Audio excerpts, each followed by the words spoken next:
Capítulo 7. Quem abre a roda? O papel do mediador. Início da descrição da imagem. Desenhados em forma de rabiscos da cor azul, um menino e uma menina sentam no chão. O menino tem os cabelos lisos e usa uma camiseta listrada. À frente dele há um grande livro aberto. Ele passa uma das mãos no livro. A menina está sentada à direita dele. Ela tem os cabelos lisos e compridos, presos por um rabo de cavalo, e olha fixamente para frente. Contornando toda a parte direita da imagem, repetem-se os desenhos sempre presentes no livro, com as várias figuras quadriculadas, multicolores e justapostas. Fim da descrição da imagem. A roda, para ser aberta, ampliada e para todos, como já vimos anteriormente, precisa ter alguém que a abra, que esteja disponível, que queira abrir e que ache importante abri-la. Alguém que perceba que pode aprender e que faz sentido colocar todo mundo nela. Este alguém é o mediador. O mediador pode ser um professor, um bibliotecário, um agente de leitura, uma mãe, um pai, uma avó, um escritor, um contador de histórias. Mais que uma profissão e uma função a ser exercida, um mediador precisa necessariamente ser um leitor. Deve ser alguém apaixonado pela leitura, que goste de histórias e que se encante pela magia da literatura.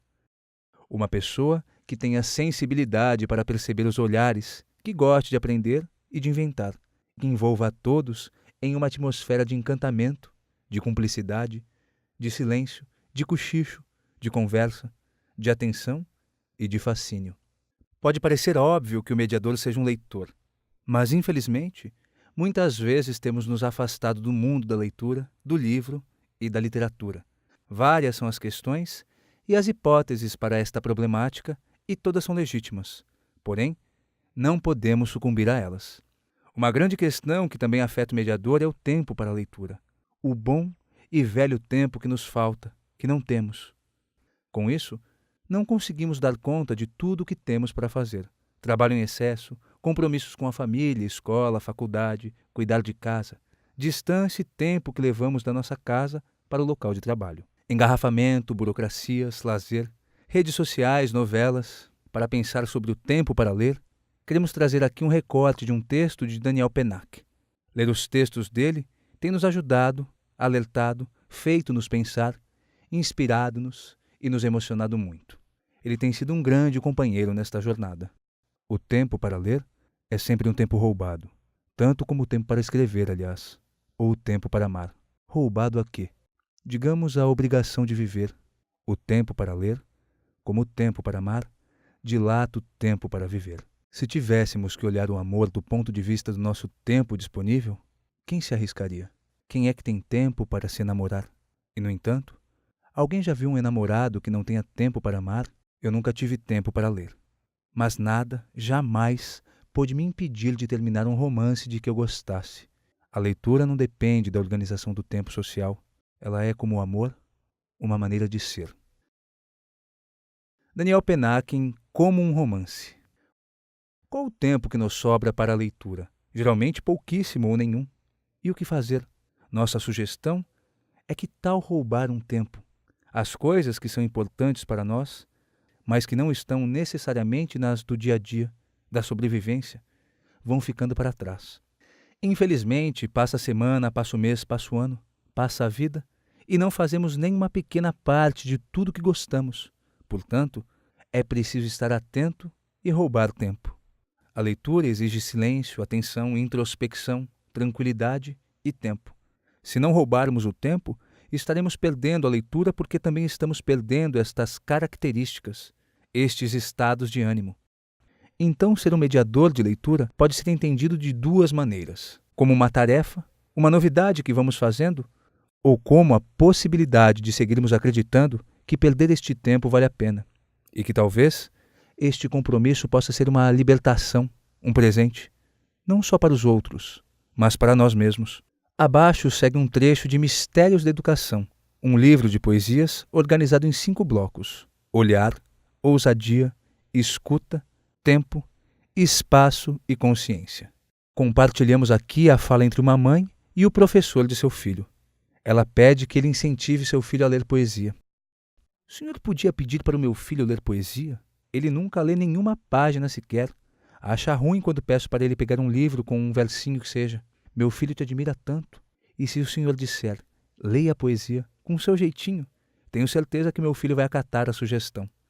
Pode voltar com seu filho daqui a um mês. Mas por que um mês, professor? O senhor não pode falar isso agora? Não, não posso. Por que não? Venha daqui a um mês, por favor. Leia a poesia, meu querido. Tenho certeza que você vai gostar. Te trouxe um livro bem bonito de presente. Dizia o educador ao garoto, que abriu com animação o livro recheado de versos. Quando o filho se afastou um pouco, a mãe se aproximou do educador e perguntou: por que o senhor pediu um mês para dizer uma frase que poderia ter dito antes, no dia em que vim aqui? Porque antes eu não li a poesia. Neste mês que eu pedi para vocês esperarem, voltei a ler Drummond e Manuel de Barros. Não me sentia bem em dar um conselho que não levo a sério. André Gravatá e Daniel Yanai. A citação de Gravatá e Yanai exemplifica um pouco o que queremos compartilhar com vocês, leitores e mediadores. Para ler com crianças, é preciso que nós também leiamos e que tenhamos uma relação honesta com elas, conosco e com os livros. Este é mais um convite que fazemos. Portanto, vamos arregaçar as mangas e achar este tempo. Não tem segredo, não tem receita, não tem técnica. É preciso começar ou recomeçar. O que lemos e o que não lemos, as leituras do mediador. Um mediador que encontrou tempo para ler precisa definir o que lê, por que lê, o que precisa voltar a ler. Gêneros diferentes, de épocas diferentes, de escritores diferentes. Leituras que nos levam para outras leituras. Em nosso processo de formação como leitores, também tivemos mediadores de leitura. Quem foram? O que nos indicavam para ler? Liam para nós? Líamos enquanto eles liam? O que eles liam? E, atualmente, quem são os nossos mediadores? Em que bibliotecas buscamos inspirações? Com quem compartilhamos nossas leituras? Alejandro Zambra, um escritor chileno da nova geração, que também é professor e foi crítico literário, tem um livro que ainda não foi publicado no Brasil, que se chama No Ler, Crônicas e Ensaios sobre Literatura. Neste livro, escreve sobre seus autores favoritos, sobre o modo como escrevem, sobre os motivos que o fazem gostar muito de alguns escritores, sobre o seu processo de formação como leitor e também fala sobre o que não se deve ler. Traduzimos um trecho do espanhol para o português que compartilhamos aqui. Quando deixei a crítica literária semanal, senti muitas vezes o prazer de não ler alguns livros. Esta é uma das razões do título deste livro. Não ler. Pois estão claras as imposturas do mundo literário, a tirania das novidades, as desconcertantes listas de leituras obrigatórias, o insólito, mas arraigado costume de falar de livros sem tê-los lido e também, de certo modo, a dificuldade em encontrar um livro que se quer muito, mas não está disponível. Esta questão também é fundamental, já que a leitura, muitas vezes, parece tão ameaçada que aceitamos que o importante é ler, não importando o quê. No entanto, se somos mediadores de leitura, também precisamos estar atentos a estas questões. Não precisamos fazer força para que as pessoas leiam alguns livros, pois o mercado já investe milhões para conquistar o leitor. É lógico que não vamos brigar com isso, mas não precisamos incentivar e reforçar esta lógica e este tipo de livro.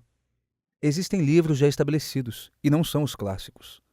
São aqueles que, pela lógica do mercado e do tempo imediatista em que vivemos, têm seu lugar garantido. Nossa atenção tem que estar voltada àqueles livros que subvertem essa noção imediatista e que nos apresentam novas possibilidades de mundo, de encontros e de experiências. Jorge La Rosa, que pode ser considerado um dos nossos mediadores de leitura, pois nos indica leituras, autores que não conhecíamos, disponibiliza sua biblioteca e suas leituras prévias de forma generosa, diz que, assim como nos preocupamos com a nossa dieta alimentar, com o que faz bem para a saúde e o que não faz, quais alimentos comemos e quais evitamos, também devemos nos preocupar com a nossa dieta visual e auditiva. Ou seja, o que vemos no cinema, na televisão, que músicas escutamos, o que lemos e o que não lemos.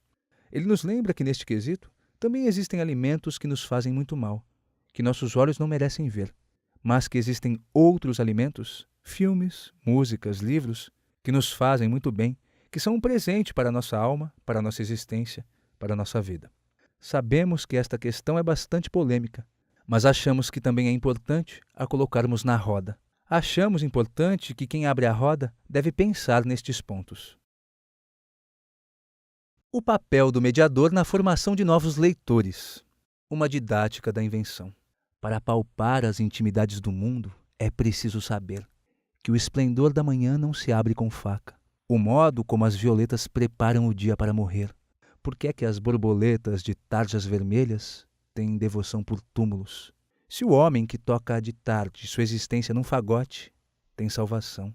Que um rio que flui entre dois jacintos carrega mais ternura que um rio que flui entre dois lagartos. Como pegar na voz de um peixe, qual lado da noite umedece primeiro, etc, etc, etc. Desaprender 8 horas por dia ensina os princípios. Manuel de Barros. Para pensarmos sobre o papel do mediador na formação de novos leitores, com ou sem deficiência, trazemos um poema de Manuel de Barros, outro escritor que nos inspira muito. Manuel, ao longo de sua obra, ensina-nos a ver as coisas de uma outra forma, ler o mundo com outros sentidos, introduz uma poética do pequeno, do delicado, inverte a lógica dominante. Ensina que é importante olhar com calma, demorar-se, ensina a ter paciência e prestar atenção. E termina lindamente este poema nos fazendo um convite: desaprender 8 horas por dia ensina os princípios. Manuel nos propõe uma didática da invenção que, em nosso entendimento, é o papel do mediador, ou seja, encontrar e produzir uma didática da invenção para que a leitura seja para todos. O processo de formação de novos leitores demanda uma série de ações, estratégias, recursos que são complementares e interdependentes. Não existe uma única maneira de formar leitores. Várias questões e fatores interferem neste processo. A formação de novos leitores com deficiência não é diferente.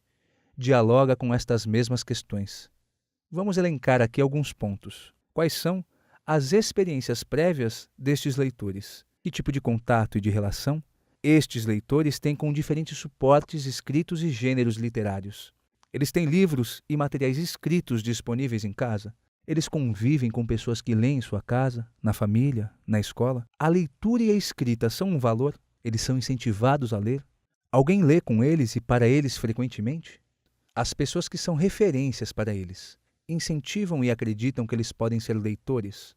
São tantas perguntas que geram infinitas formas de pensar a formação de novos leitores. Mas, independentemente disso, todas dependem de tempo, espaços, materiais diferentes disponíveis e mediadores, para que com estes ingredientes possamos gerar interesse, curiosidade, vontade.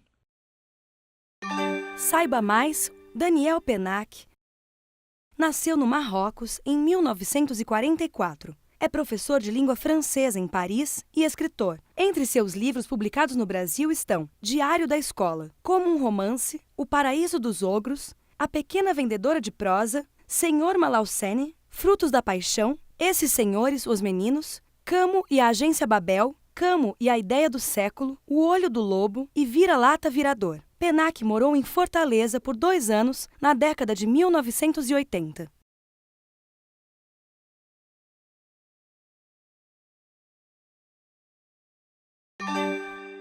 Saiba mais livros de Alejandro Zambra no Brasil. Bonsai, A Vida Privada das Árvores, Meus Documentos. Todos títulos publicados pela editora Kozak Naif. Saiba mais, Manuel de Barros. Acervo de Manuel de Barros no PNBE, Programa Nacional Biblioteca na Escola. São 4 livros de Manuel de Barros que fazem parte do acervo. Poeminhas Pescados numa Fala de João, editora Bertrand Russell. Memórias Inventadas para Crianças, editora Planeta, ambos de 2005. Memórias Inventadas, A Segunda Infância, editora Planeta Jovem. E Poemas Rupestres, editora Bestseller, ambos de 2006.